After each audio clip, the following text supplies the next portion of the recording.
you so much for joining us today. Before we sort of get going, I was just wondering if you could introduce yourself and sort of what it is that you're doing here.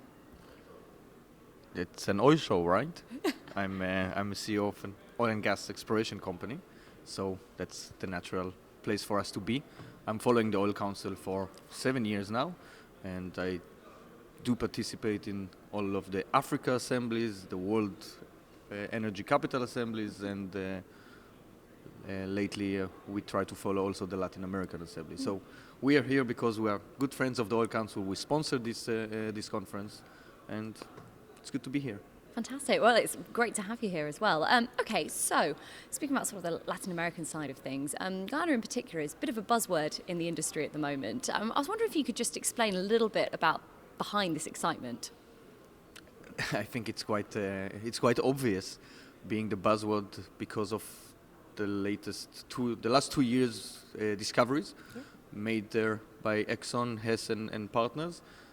They announced this week, I think it was Monday, Tuesday, they announced yet another discovery, the 10th in a row.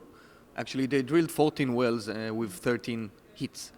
Wow. The 10th discovery puts the number of recoverable reserves in their block at 5 billion barrels of recoverable oil. They're going to start pumping oil offshore Guyana as of the end of 2019, beginning of 2020, at a rate of 120,000 barrels a day. And they're going to ramp it up and use 5 FPSOs to pump 5 fields offshore Guyana. By 2025, they will pump out 750,000 barrels per day.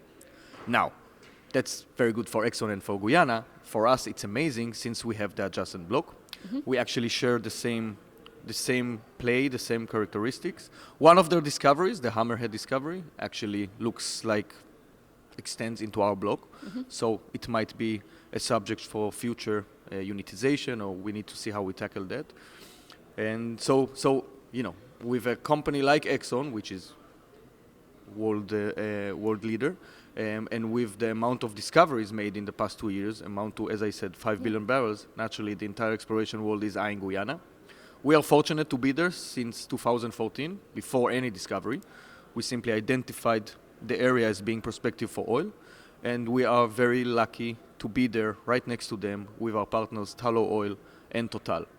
We are planning to drill our block in mid-2019, as announced, and we are really looking forward with excitement to our first discovery. Wonderful. So just sort of picking up on one of the things you sort of mentioned there about sort of looking forward, we're coming to the end of 2018 now, what's in store for you sort of looking forward, moving into 2019? We approved the budget. We announced we're going to drill at least 2 wells in Guyana mid-2019. I think the first one will spud by late May. Okay. We are targeting, we have so many drilling prospects over there. We have more than 10 prospects, or more than 10 targets that we consider to be field candidates. We will start with the first 2. We will leave Hammerhead aside at the moment, simply because it looks like a joint discovery with Exxon, and we need to understand exactly how we discuss with them, maybe to unitize the field. So we are targeting some considerable volumes of oil with quite a high chance of success. As I said, we're going to drill mid-2018. I think most of 2018 we will focus entirely on Guyana, with, as I said, with a hope to bring the first discovery by June. Well, it sounds like you've already had a fair bit of success, and it's really exciting sort of looking forward. But can you foresee sort of any challenges or sort of opportunities moving forward? First of all, the opportunity, as we understand, the opportunity is to discover a field or a complex of fields on our block. It looks very much like it can host this kind of complex on the big channels that we have there that directly lead to the Exxon discoveries, to Liza Field, Payara, Pacora, Turbo, and Hammerhead. The challenges are always, as we have in oil exploration. Oil exploration is, for itself, it's challenging. At the end of the day, we are relying on Mother Nature and on our technology in order to try to bring the two together to work. Another challenge, of course, is the oil prices. We are in a very comfortable area because we are break even at $30 oil. Okay. So anything above 40, 50, we feel very comfortable. But again, who knows where the oil prices will go? Hopefully they will stay around where they are, around the 60. So we have a very positive, valuable project, again, after discovery. And again, the world is a challenging place, geopolitical issues, Venezuela, on the border with Guyana. Who knows what's going to be in United States for 2019, 2020. So Absolutely. these are the general challenges. Other than that, Guyana is a very stable place to work in. Yes. It's a Commonwealth member. Yep. They have the English law. They speak English. It's a vivid democracy. So in that sense, very low country risk. Very good petroleum contracts were negotiated by us with the government. It's a rule of law kind of a place. So in that sense, we see much more opportunities than challenges. Oh, well, that's the way it should be, right? That's the way we want it to be. Yes. So we spoke about the immediate future then. So if we can look even further into the future, maybe 3-5 years' time, where do you sort of see those opportunities going? That's a great question. There are few scenarios. Let's assume, or let's hope that we have our first discovery of a big oil field offshore Guyana in 2019. That will be eventually subject to a development. So we can probably, I think Talo quoted 3 years from discovery to production. Okay. So assuming we have a discovery in 2019, we will be pumping oil by 2022. So that is really fascinating.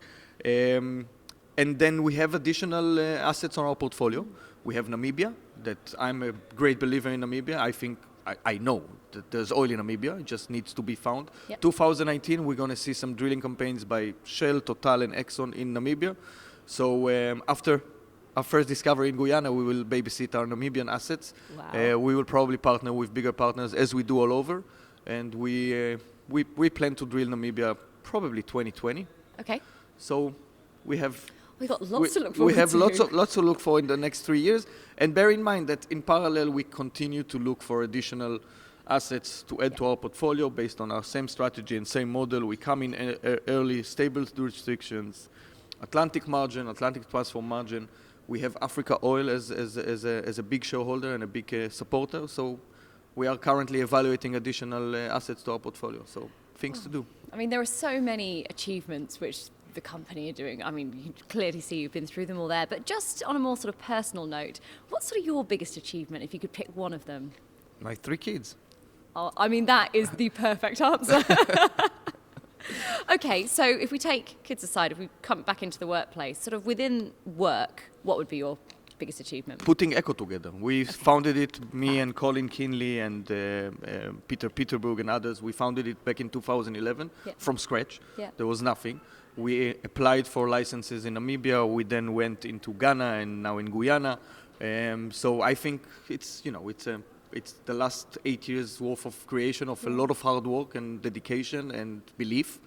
And hopefully, as I said, 2019 will be the successful year for us. Wonderful. And very last question for you. You are here today sort of with the Oil and Gas Council. Why do you think sort of conferences and meetings like this are so vital for the industry?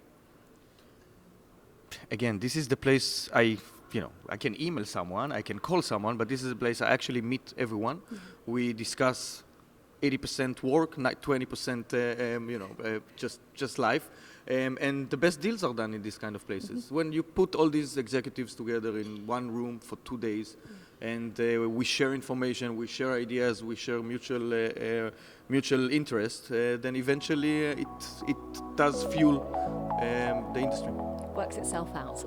Wonderful. Gil, thank you so much for joining us. Thank you.